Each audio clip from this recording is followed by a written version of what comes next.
Hello good morning सबैजनालाई। आज चाहिँ हामी के गरिरहेको छु भन्दा चाहिँ वाइन बेचिरहेको छु। यहाँ हेर्नुहोस्, यो चाहिँ वाइन हो। यो के को वाइन हो भन्दा चाहिँ यहाँ हेर्नुहोस् न, यो सबै वाइन हो। र यो चाहिँ के को वाइन हो भन्दा चाहिँ तपाईहरुलाई म भन्न चाहन्छु, यो चाहिँ गुराँसको वाइन हो। यो चाहिँ मैले घरमै बनाएको वाइन हो। घरमै के पनि नलाएको, जसमा कि इस्टहरू पनि नलाएको, घरमै एकदम नेचुरली हो। एकदम मिठो छ र एकदम राम्रो छ।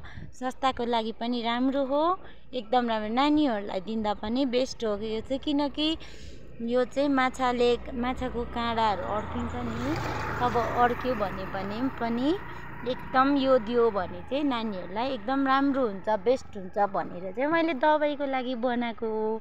त्यसै कारणले चाहिँ आज मैले राखेँ बेच्नुलाई हो। यो चाहिँ बेच्नु राखेँ। यो चाहिँ गुलियो छ, राम्रो छ हैन, टेस्टी छ। यो चाहिँ गुराँस मत्तरको हो।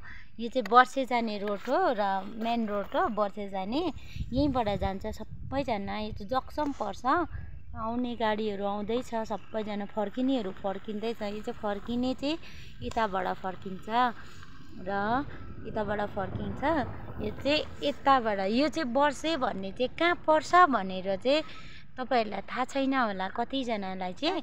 यो चाहिँ वेस्टपट्टि पर्छ र हाम्रो ओक्रे भन्ने, सोमबारे ओक्रे भन्ने जग्गादेखि क्रस भएर जानुपर्छ हो। यो एकदमै टाढो छ।